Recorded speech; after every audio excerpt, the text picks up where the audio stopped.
가을로 접어드는 10월의 첫 주일입니다. 우리 소명 성도들의 가정과 산업에 하나님의 인도하심과 보호하심이 충만하기를 주의 이름으로 축원합니다. 특별히 성전에 나와 예배 드리신 분들, 또 방송으로 예배하는 여러분들 외에 오늘 또 우리 주의 은혜가 풍성하게 채워지기를 주의 이름으로 권면드립니다. 지난 주일에는 아테네를 중심으로 북쪽에 약 500km 정도 떨어져 있던 데살로니가 교회에 나타난 하나님의 약속에 대해서, 역사에 대해서 말씀을 나누었습니다.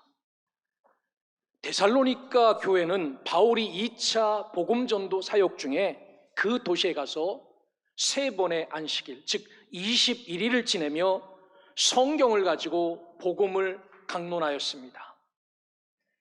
그리고 뜻을 풀어 그리스도가 죽으시고 부활하신 것을 증언하였고, 그리고 이 그리스도가 바로 예수 구원자다라고 증거하였습니다. 이런 놀라운 증거로 데살로니가에는 경건한 헬라인들이 큰 무리가 주께로 돌아왔습니다.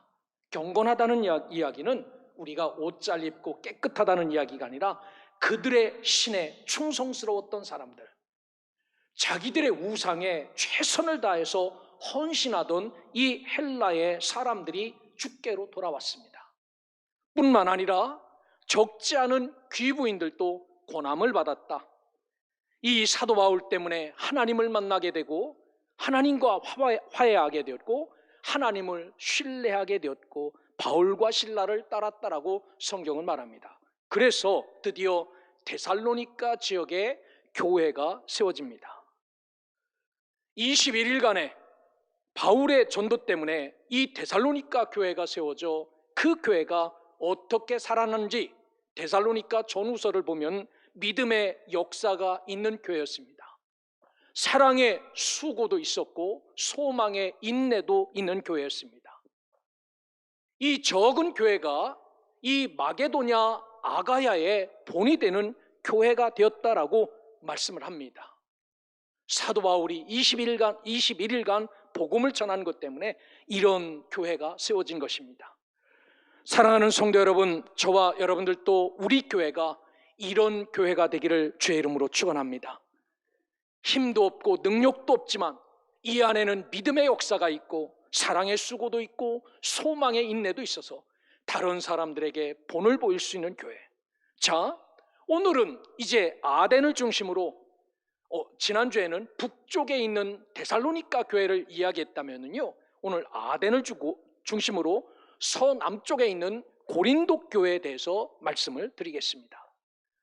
1절에 보니까 그 후에 바울이 아덴을 떠나 고린도에 이르렀다라고 성경은 말합니다. 아덴과 아테네와 고린도는요 83km밖에 떨어지지 않는 곳입니다. 오늘 고린도에 이르기 전 바울은 아테네에서 복음을 선포하죠. 그런데 아테네의 복음 선포는 그냥 솔직하게 이야기하면 실패였습니다. 여기에는 교회를 세울 수 없었어요. 이유는 복음 선포를 토론으로 바꿉니다.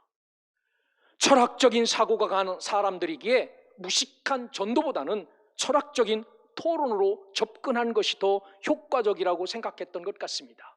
그러나 바울의 인간적인 변론과 쟁론은 아덴에서 아무 영향력을 미치지 못하고 아덴을 떠나 83km 떨어진 고린도에 이릅니다. 고린도와 아덴은 83km 떨어진 두 도시였지만 너무너무 판이하게 다른 도시입니다. 아덴은 문화와 지식을 대표하는 장소였다면 거기에 가면 문화가 넘치고 거기에 가면 지식이 넘치고 철학이 넘치는 그러한 도시였다면 고린도는 항구 도시였습니다.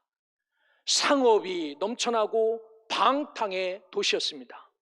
해상무역이 왕성하지요. 그래서 고린도는 방탕하고 음탕함을 상징적으로 표현한 도시였습니다. 오죽하면 고린도식으로 산다, 고린도 사람이 되었다라는 의미는요, 방탕과 음탕에 젖어 살아가는 사람들을 상징하는 말이었습니다. 너 고린도식으로 산다며?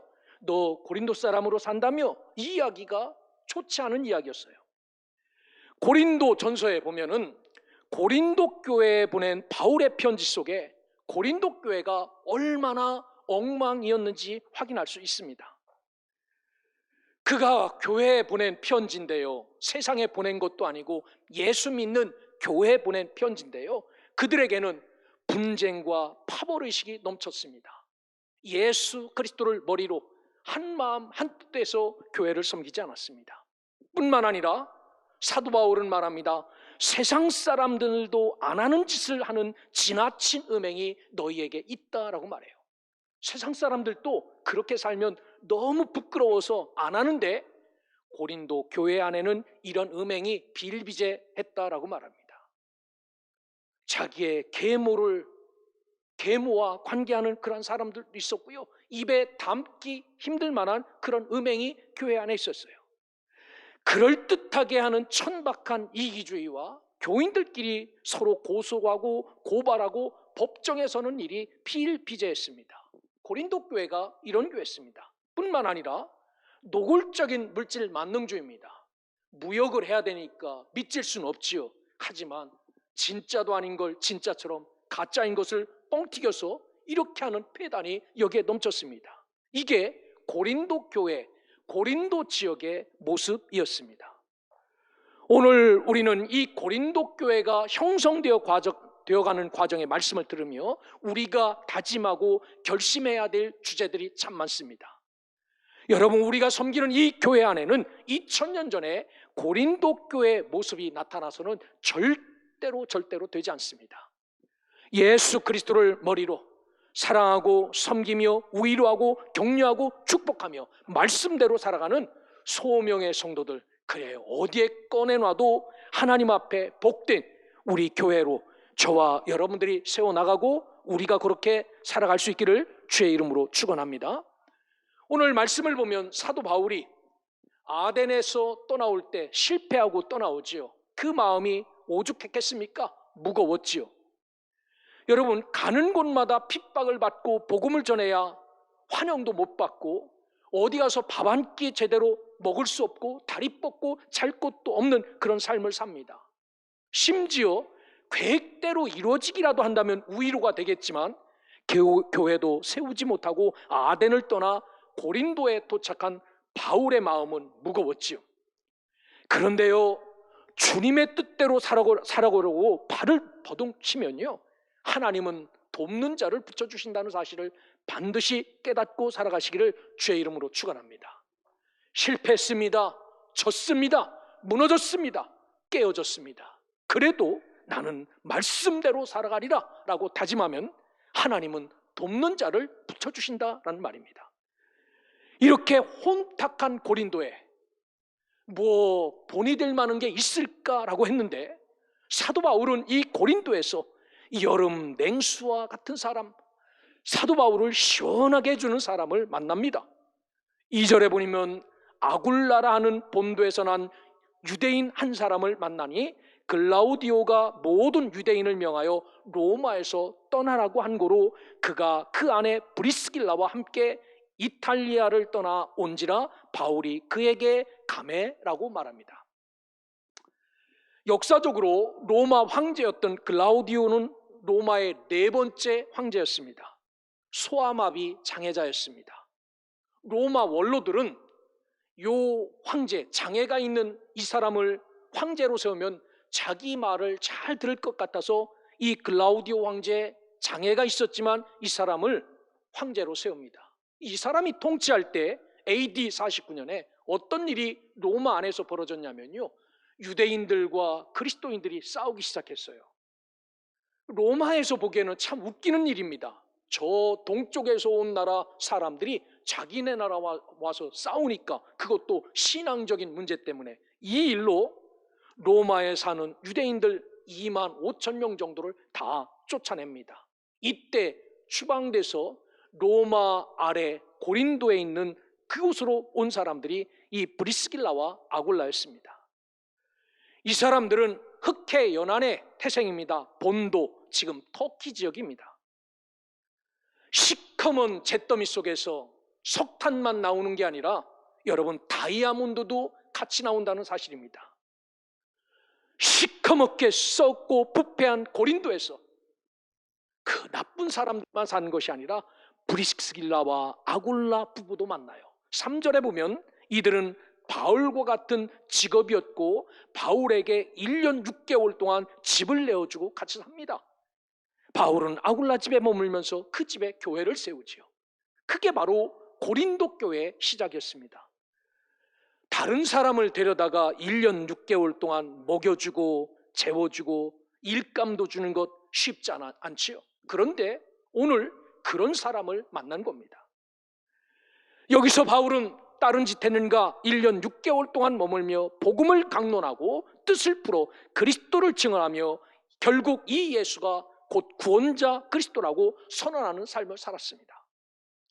문제투성이었던 고린도 교회였지만 이런 교회가, 이런 지역에 세워진 이 교회가 100년이나 갈까 10년이나 갈까 걱정했지만 여러분 지금 그리스 코린토에 가면요, 사도 바울 당시 세워졌던 바울 기념교회가 아직도 존재한다는 사실입니다. 놀랍지 않습니까? 이렇게 싸우고 이렇게 너무나도 상식적이지 않는 교회였었는데 이런 교회가 10년이나 갈까 100년이나 갈까 하는데 그 교회가 지금까지도 있어요. 지금도 성만찬을 하면요, 성도들이 모여 성만찬기를 닦습니다.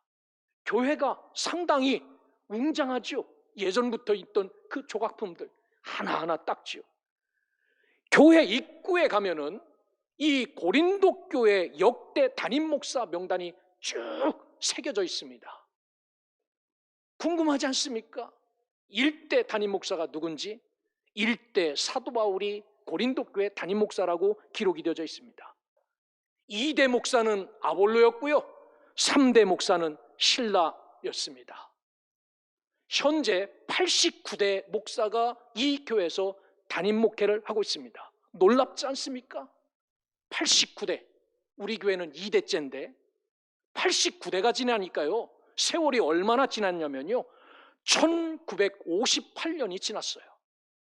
교회 개척한 지 1958년까지 이 고린도 교회, 이 형편없는 고린도 교회, 우리가 그렇게 얕잡아봤던 고린도 교회는 무너지지 않고 지금까지 와 있다는 사실입니다. 브리스길라와 아굴라 부부는 로마에서 쫓겨난 나그네들이었지만 사도 바울의 신앙을 지도받아 바울의 선교사에게 큰 조력자가 되었고 그 땅에 로마 교회의 기초를 놓는 1958년이 지나도 무너지지 않는 그 기초에 이들 부부가 사용되었다라는 겁니다. 말씀드렸지만 바울을 초청하여 먹여주고 재워주고 일감도 나눠줬죠. 이 부부의 삶은 조건을 넘는 사랑, 꼭 예수님이 사랑한 것처럼 세상을 사랑하는 것처럼 그렇게 바울을 사랑했어요. 그들은 믿음을 지키기 위해서 로마의 추방 명에 의해서 모든 것을 버려두고 그 복잡한 도시 고린도로 온 사람들입니다. 그들도 어려운 삶이었지요. 하지만 바울에게 큰 힘과 은혜를 전해준, 위로를 전해준 사람입니다. 사랑하는 소명의 성도 여러분, 여러분들만 먹고 잘 사는 그런 사람들이 아니라 아굴라와 브리스길라처럼 주의 일을 위해서 헌신하며 지치고 상처받고 아프고 힘들어하는 자들에게 위로하는 그러한 사람들로 살아가시기를 주의 이름으로 축원합니다. 로마서 16장 4절에 보면 사도 바울이 로마 교인들에게 편지하면서 자기 사역을 정리하면서 자기를 도왔던 사람들을 쭉 나열해요. 여기에 보면 브리스길라와 아굴라를 놓고 이야기합니다. 로마 교인들에게 이 두 사람을 어떻게 소개하냐면 그들은 내 목숨을 위하여 자기들의 목숨까지도 내놓았나니 나뿐 아니라 이방인의 모든 교회에게 그들에게 감사하느니라 라고 기록이 되어져 있습니다. 하나님은 지쳐있는 바울에게 이 복음을 계속 사역을 해야 되나 말아야 되나 고민하는 사도 바울에게 가장 신실한 두 부부를 붙여주셔서 위로받게 하시고 그 위로를 통해 힘을 얻도록 하셨습니다. 예수님은 말씀합니다. 마태복음 28장 20절에서 승천하시면서 볼지어다 내가 세상 끝날까지 너희와 항상 함께 있으리라 하시니라 라고 말씀하십니다. 여러분, 이 사실을 믿습니까? 여러분, 이 사실을 믿는다면 세상에 나 혼자야 라고 느끼시는 분, 긴 전염병과 영적 전쟁 속에서 지쳐 주저앉아 있는 분, 아무도 나에게 관심이 없다라고 생각하시는 분 계십니까?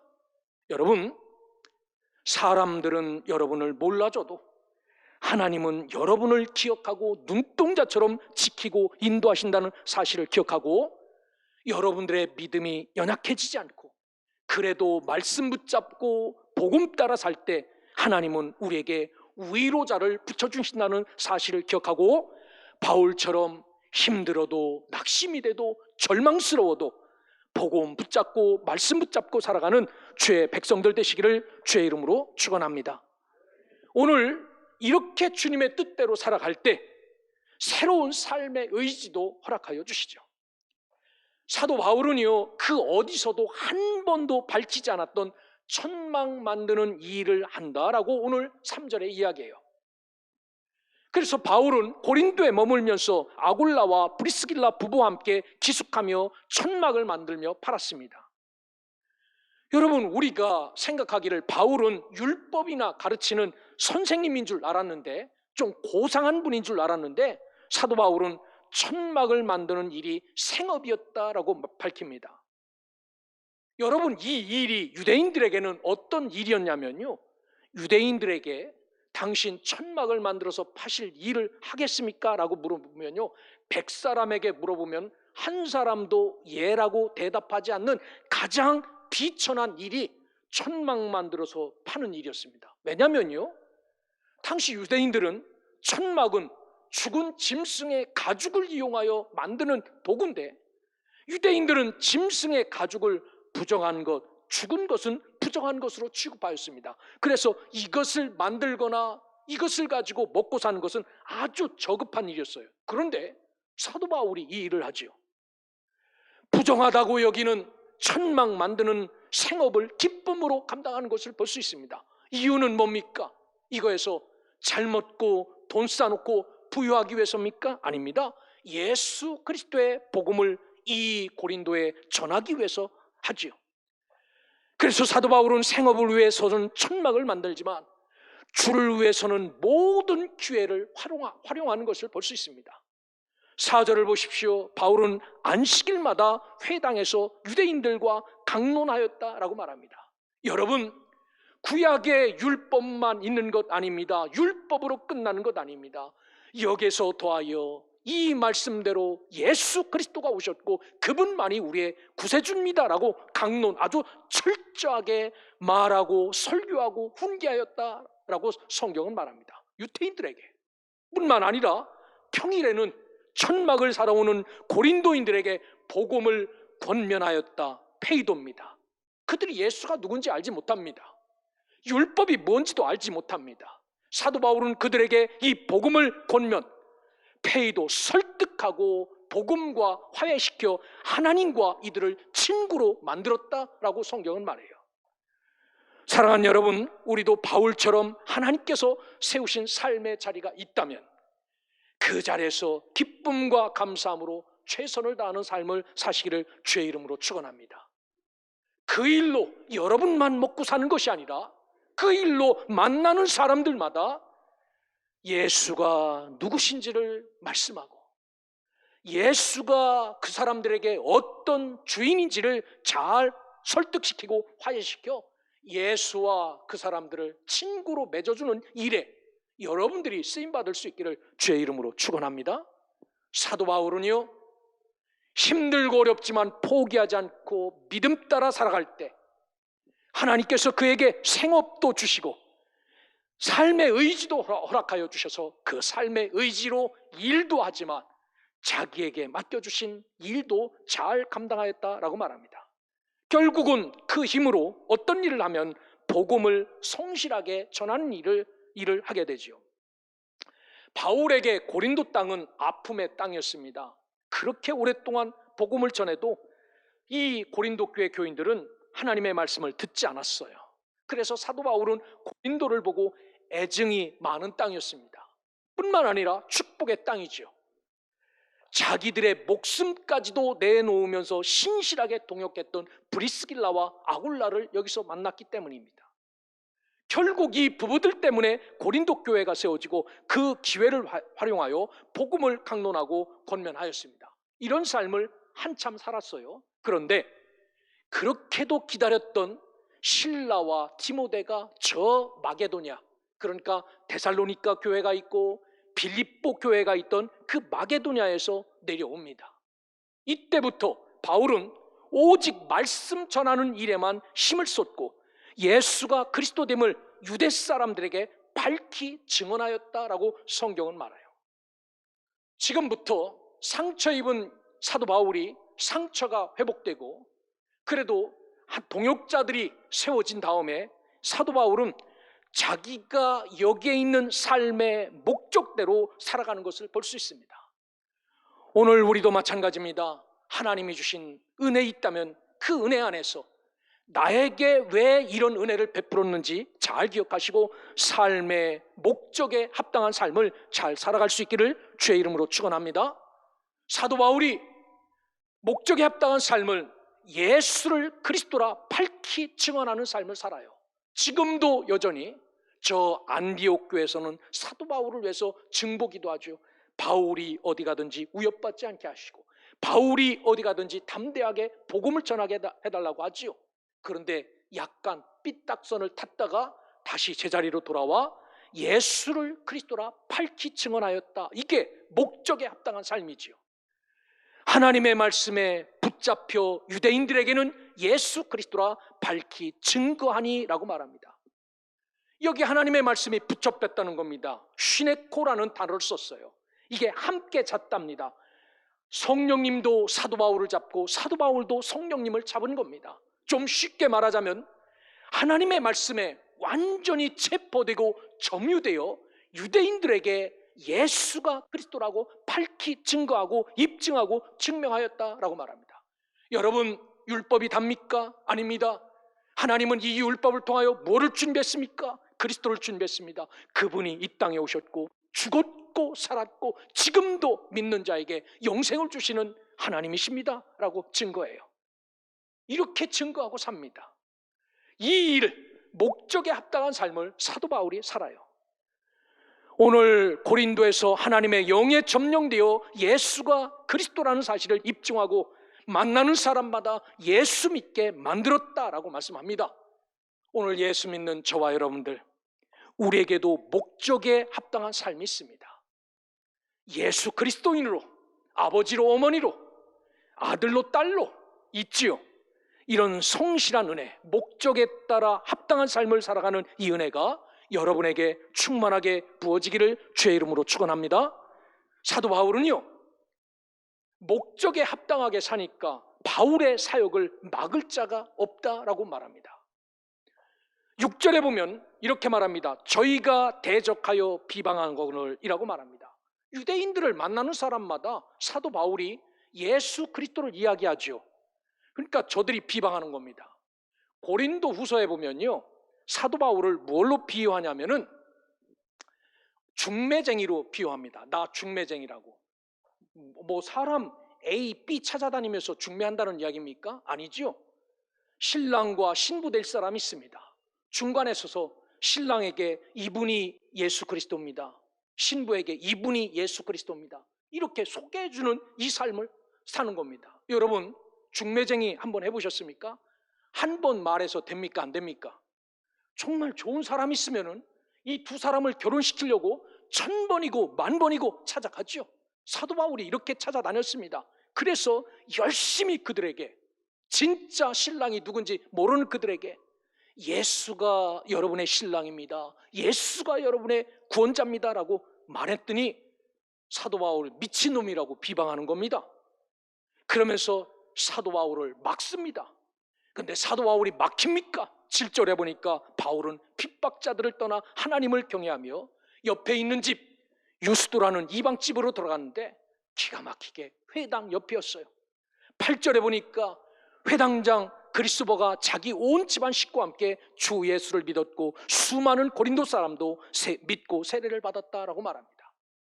가만히 있었겠습니까? 회당장이었던 그리스도를 찾아가서 예수가 누군지, 이분이 왜 이렇게 오셨는지, 구약의 언약의 말씀을 따라 오셔서 죽으시고 부활하신 분, 이분이 구세주임을 끊임없이 가르쳤죠. 그랬더니 회당장이었던 이분이, 요즘으로 말하면 목사였던 이 사람이 변하여 예수 믿는 거듭나는 삶을 살지요. 여러분, 오늘 우리도 마찬가지입니다.